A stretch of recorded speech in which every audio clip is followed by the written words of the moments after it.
verdade. Ainda que alguém se levante para criticá-lo, fale a verdade. Para muitos é melhor e mais fácil usarem a mentira, estão acostumados. Preferem um tapinha nas costas, falsos elogios, do que ouvirem a verdade. Fale a verdade. Graças a Deus, a paz do Senhor Jesus para todos os nossos amigos do YouTube. Graças a Deus, muito bom dia, muito boa tarde, muito boa noite, porque eu não sei que hora você vai estar assistindo este vídeo, mas eu quero aqui trazer um pequeno relato, uma pequena reflexão da palavra de Deus. Iniciando aqui lendo um versículo no livro do profeta Jeremias, capítulo de número 23, versículo 28, que diz assim: o profeta que tiver um sonho, que conte o sonho, e aquele em quem está a minha palavra, que fale a minha palavra com verdade. Que tem a palha com o trigo, diz o Senhor dos Exércitos. Não é a minha palavra como fogo e como um martelo que esmiuça as penhas? Glória a Deus.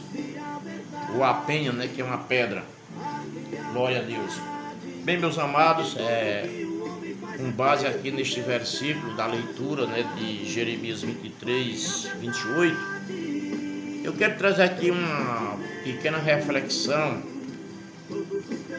sobre o que acontece muito nas denominações religiosas, e eu quero trazer aqui essa reflexão sobre isso. Estive analisando sobre o que a Bíblia fala da nossa responsabilidade, da nossa sinceridade, temos que ser verdadeiros com aquilo que fazemos para Deus. E eu pautei aqui 3 questões interessantes que têm acontecido nos nossos dias, que têm enganado muitas pessoas que estão dentro das denominações. E eu coloquei aqui uma questão interessante: o que a igreja precisa, ou seja, o que a igreja... Quando eu falo igreja, não é no sentido de denominações, é a igreja de Jesus. O que a igreja está precisando hoje? Porque tem havido muitas misturas, muitos desvios no sentido original do Evangelho, e precisamos de estar alertando as pessoas para que elas possam entender o verdadeiro sentido do Evangelho. Então, do que a igreja não precisa? Aliás, do que a igreja precisa hoje? Precisa de pregadores que preguem as escrituras no púlpito, porque hoje são poucas as ênfases, ou seja, dão pouca ênfase ao ensinamento das escrituras nos púlpitos. Então precisamos rever essa questão, não trocar, não substituir aquilo que é divino e eterno pelas coisas temporais, certo? A segunda questão que eu foquei aqui, que eu analisei, é de que a igreja, primeiro, de que a igreja precisa, eu já citei. Aí vem a segunda questão: do que a igreja não precisa. Porque são muitas coisas que vieram inovar, mudar, tirar a essência do verdadeiro cristianismo bíblico. Do que a igreja não precisa. A igreja não precisa de cantores, porque o mundo já está cheio disso, de cantores gospel, certo? O mundo não precisa de avivalistas, porque também está cheio aí, os templos estão abarrotados de cantores e fazem shows gospel, de pregadores, avivalistas, e os púlpitos estão cheios. não precisa de profetas, né? Diz que ficam profetizando bênção, campanha da prosperidade e outras coisas, mas a igreja também não precisa. A igreja também não precisa, porque já está cheio de pessoas, né, com esses tipos de mensagens. Não precisa de línguas estranhas, porque isso é uma coisa que é muito focado.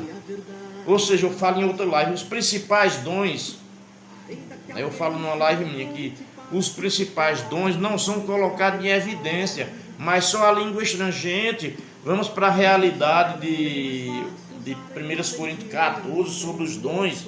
Quais os dons principais que a igreja precisa colocar em evidência, né?